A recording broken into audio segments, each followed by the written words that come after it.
अस्सलाम वालेकुम, my name is Hamza Ali and welcome to दर्जन 13। आज हम साइबर क्राइम्स पर बात करेंगे जो कि हर रोज़ अरूज पा रहा है और आए दिन लाखों लड़कियां हरासमेंट का शिकार होती हैं इंटरनेट के ज़रिए। और सिर्फ लड़कियां ही नहीं, बहुत पढ़े लिखे लोग भी हरासमेंट का शिकार होते हैं।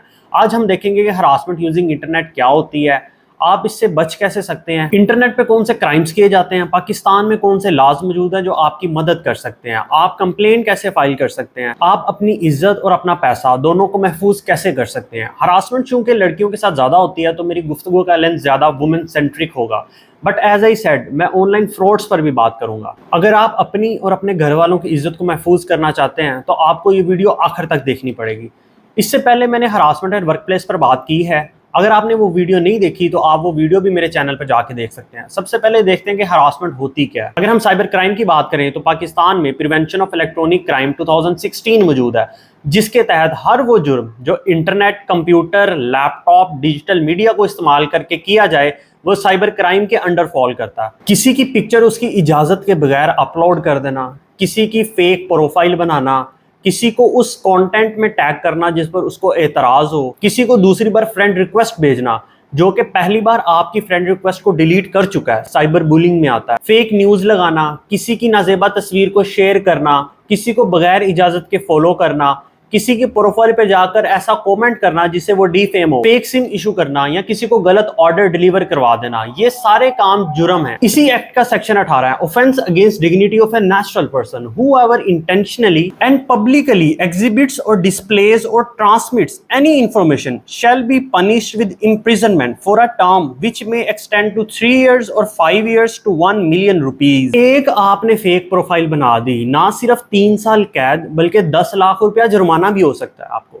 अब देखते हैं कि पाकिस्तान में कैसे ऑनलाइन फ्रॉड्स किए जाते हैं और लड़कियों को हरासमेंट का शिकार कैसे बनाया जाता है। हमारे यहाँ पाकिस्तान में तो एक कारण ये भी है कि हम अपनी लड़कियों को सेल फोन्स तो दे देते हैं मगर उसका इस्तेमाल उनको नहीं सिखाते। लड़कियां सोसाइटी को देखकर अपना सोशल मीडिया अकाउंट्स बना लेती हैं मगर उनको प्राइवेसी इनेबल करना नहीं आती। एक स्टैट्स के मुताबिक पाकिस्तान में एवरेज हर रोज 5 से 10 फ्रेंड रिक्वेस्ट एक लड़की को भेजी जाती हैं, जिसमें गंदे मैसेजेस और धमकी खेज मैसेजेस भी पाए जाते हैं, जिससे लड़की की मेंटल हेल्थ डिस्टर्ब होती है। ओबाश लड़के जानबूझकर रैंडम कॉल्स मिलाते हैं और जहां पे उनको लड़की की आवाज़ सुनाई मिल जाती है उस लड़की का जीना हराम कर देते हैं। बार बार कॉल्स मिलाएंगे या फिर उसका नंबर बांट दिया जाता है दूसरे लड़कों में और लड़की को ये भी नहीं पता होता कि उस लड़के को ब्लॉक कैसे करना है। हमारी ट्रेनिंग ही नहीं होती और ना ही वो किसी बड़े के साथ इस बारे में डिस्कस करती हैं। लड़कियों को चाहिए कि अपने अकाउंट्स को बिल्कुल प्राइवेट करें, 2 फैक्टर ऑथेंटिकेशन लगाएं। इंस्टा, एफबी, हर किसी के ऊपर आप अननोन लोगों के डीएम्स ब्लॉक कर सकते हैं जिससे आप शिकार भी नहीं होती हरासमेंट का। आप अपना फ्रेंड सर्कल लिमिटेड करें। लड़कियां चूंकि बनाव सिंगार की शौकीन होती हैं तो वो थर्ड पार्टी एप्स अपने मोबाइल में डाउनलोड करती हैं, beauty camera apps, GB, WhatsApp और व्हाट नॉट। जैसे ही आप उसको इंस्टॉल करते हो तो वो आपसे आपकी गैलरी की एक्सेस मांगेगा, कैमरे की एक्सेस मांगेगा, फोन की एक्सेस, कॉन्टैक्ट की एक्सेस, तो आप उसको देते चले जाते हो और आपको पता भी नहीं चलता कि विद इन सेकेंड्स आपकी इंफॉर्मेशन हैकर तक पहुंच गई है। कल को आप इसी इंफॉर्मेशन से ब्लैकमेल होते हो। फिर यूनिवर्सिटीज के अंदर दोस्तियां होती हैं, प्राइवेट डाटा शेयर किया जाता है, या तो वो डाटा लीक हो जाता है या उस डाटा की वजह से लड़कियां ब्लैकमेल होती हैं। अभी बहावलपुर स्कैंडल हमारे सामने आया जिसमें 5500 लड़कियों की नाजेबा वीडियोज एक मोबाइल में पाई गई।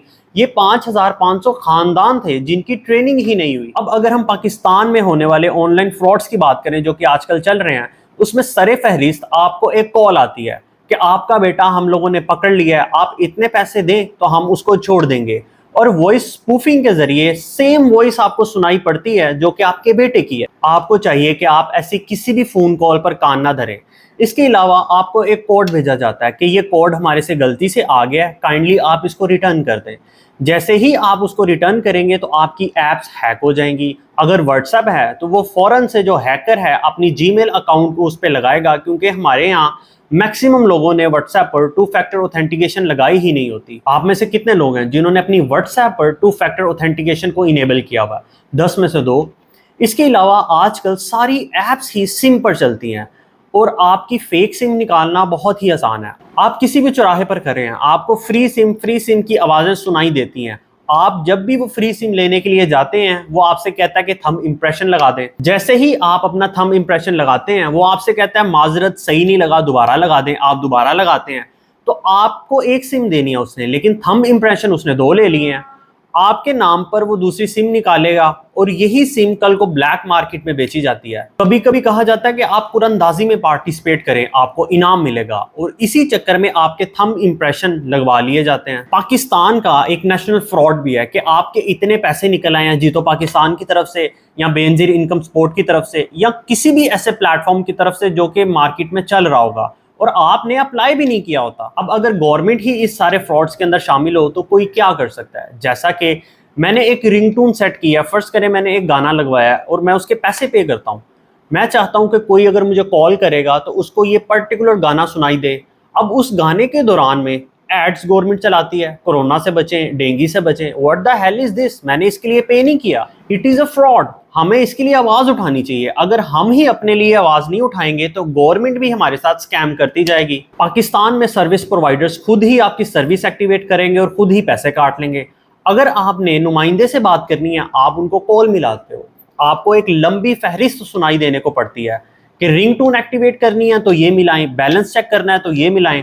पहले तो आपकी कॉल ही नहीं मिलती, अगर मिल जाए तो दरमियान में 10 बार ड्रॉप होती है, आपके पैसे कटते रहते हैं।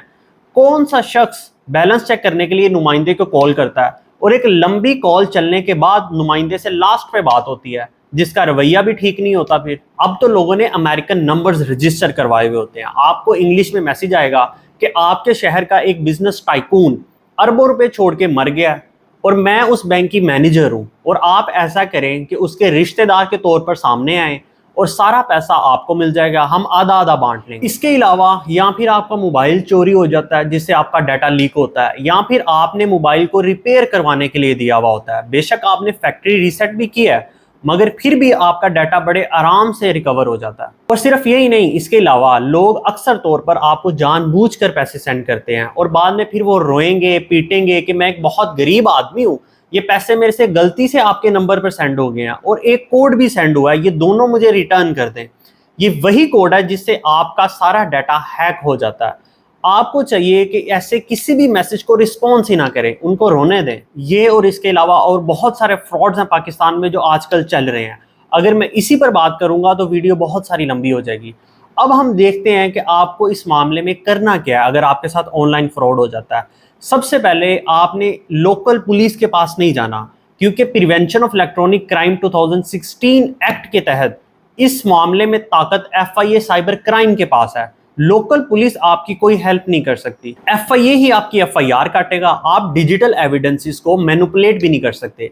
इस मामले में FIR कटती ही तब है जब उनके पास ठोस सबूत होता है। फौरन से आपके ऊपर केस चलता है और 1 साल के अंदर अंदर आपको सजा सुना दी जाती है। अगर आपको लगता है कि आप फेक आईडी बनाकर किसी के प्रोफाइल पर जाकर आप कमेंट करते हो और बाद में उस आईडी को डिलीट कर देते हो और आप कल को पकड़े नहीं जाते, तो मैं आपको बताता चलूं कि एक बार भी अगर आईडी बनी है तो उसके लॉग्स पीछे डेटाबेस में स्टोर होते हैं। बहुत ही आराम से आपकी वो आईडी रिकवर हो जाती है और आप पकड़े जाते हो। देखें आपने करना क्या है। आप FIA के दफ्तर जाके एप्लीकेशन फाइल करें। सबसे पहले आप वो URL सेव करें जिस URL से आपकी आईडी पर कमेंट किया गया है या आपकी जिससे फेक आईडी बनाई गई है, वो URL आपने उस एप्लीकेशन में मेंशन करना है। इसके अलावा आपका डाटा लीक हुआ है या किसी ने आपको व्हाट्सएप ग्रुप के अंदर हरास करने की कोशिश की है, सबसे पहले आप उस चैट का स्क्रीनशॉट ले लें। उस स्क्रीनशॉट के अंदर उस हरास करने वाले शख्स का फोन नंबर क्लियरली मेंशन होना चाहिए।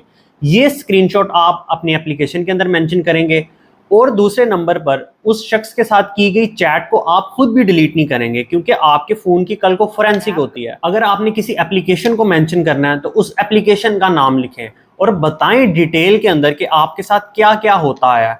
आपने वो सारे आईडीज मेंशन करने हैं जहां पर आपका डाटा लीक हुआ है। अगर आपके साथ फाइनेंशियल फ्रॉड हुआ है तो आप उन मैसेजेस को भी डिलीट ना करें जो आपको रिसीव हुए थे।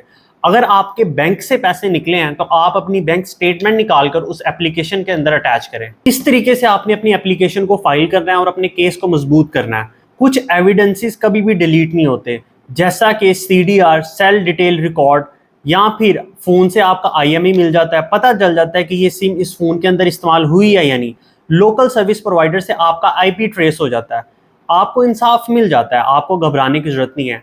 जब आपको इंटरनेट का इस्तेमाल करना आ जाएगा और अवेयरनेस होगी इन सारे फ्रॉड्स की, आपके साथ कभी भी फ्रॉड नहीं होगा। अब जो पाकिस्तान में एक्ट मौजूद है, हम उसके फ्लॉज और इंप्रूवमेंट पर बात करेंगे कि हम इसको बेहतर कैसे कर सकते हैं। मेरे 95% दोस्त पढ़े लिखे हैं, लेकिन उनमें से किसी को भी इस एक्ट के बारे में इल्म ही नहीं है, क्योंकि पब्लिक अवेयरनेस ही नहीं है। उनको digital rights, responsibilities, potential consequences of cyber crimes का पता ही नहीं है। आप इस एक्ट को गूगल से डाउनलोड करें और पढ़ें, आपको बहुत सारी जगहों पर इसकी लैंग्वेज वेग मिलेगी और इन्होंने सर्टेन साइबर क्राइम्स को डिफाइन ही नहीं किया हुआ, जिससे इंडिविजुअल्स टारगेट होते हैं और अनफेयरली पनिशमेंट दी जाती है। इस एक्ट की इन्फोर्समेंट भी अनइवन है। बहुत सारे ऐसे केसेस हैं जिनको बहुत हाइप मिलती है, बहुत ज़्यादा पॉपुलैरिटी मिलती है, हर बंदा उसके बारे में बात करता है, मगर बहुत सारे ऐसे केसेस होते हैं जो उससे भी ज़्यादा सेंसिटिव होते हैं, लेकिन उन केसेस को ओवरलुक कर दिया जाता है। हमारी लॉ इन्फोर्समेंट एजेंसीज ही टेक्निकल एक्सपर्टीज को लैग करती हैं, जिसकी वजह से डिलेज आते हैं, इनअप्रोप्रिएट रिस्पॉन्सेज होते हैं। हर ऑफेंस की अप्रोप्रिएट पेनल्टी होनी चाहिए। अब इलेक्ट्रॉनिक फ्रॉड बेलेबल है, नॉन कॉग्निजेबल है, मतलब कि अरेस्ट वारंट के जरिए आप अरेस्ट ही नहीं कर सकते।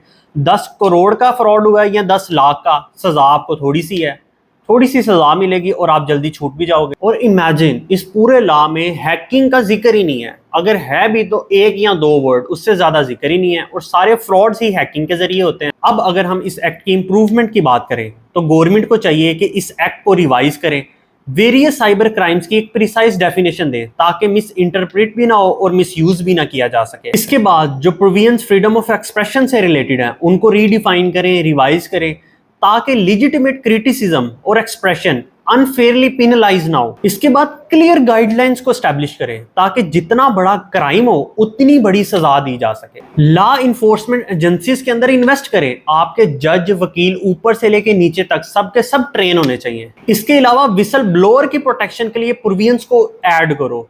कल को जो बंदा विसल ब्लो करता है, बताता है कि यहाँ पे ये क्राइम हो रहा है, वही उठा लिया जाता है। पब्लिक अवेयरनेस कैंप चलाएं, साइबर थ्रेट के बारे में अवाम को बताएं, उनके हक क्या हैं और फ्रॉड्स कैसे किए जाते हैं। रेलिवेंट स्टेक होल्डर्स को इन्वॉल्व करो। इस एक्ट को ठीक करने के लिए technical experts, civil society, professionals को हायर करो। अब एक बंदा अमेरिका में बैठा हुआ है, पाकिस्तान के अंदर फ्रॉड कर रहा है, आप उसको कैसे पकड़ोगे? क्रॉस बॉर्डर इन्वेस्टिगेशन के लिए आपको इंटरनेशनल कोऑपरेशन को स्ट्रेंथन करना पड़ेगा। आए दिन न्यू एप्स लॉन्च होती हैं, न्यू आइडियाज मार्केट में आते हैं, न्यू फ्रॉड्स होते हैं। हुकूमत को चाहिए कि हर 3 साल के बाद अपने लॉज को इमेंड करे। ये सब करेंगे तो आवाम सीखेगी, वरना आवाम के साथ तो फ्रॉड होते रहेंगे। और इतने अफसोस की बात है कि हम लोगों को एजुकेशन से इतना पीछे रखा गया कि डेवलप्ड कंट्रीज के अंदर मसाइल कैसे होते हैं, quantum cryptocurrency, privacy regulation, cloud security, national security strategies, internet of things security, international cooperation, AI in cyber security वगैरह के मसाइल शामिल होते हैं। और हमारे यहाँ आज भी बेनजीर इनकम सपोर्ट के अंदर से आपके इतने पैसे निकल आए हैं। Is this some kind of a joke? Well, अगर आपको ये वीडियो इन्फॉर्मेटिव लगी हो तो इस वीडियो को लाइक करें, शेयर करें, चैनल को सब्सक्राइब करें। मिलते हैं अगली वीडियो में। अल्लाह हाफिज।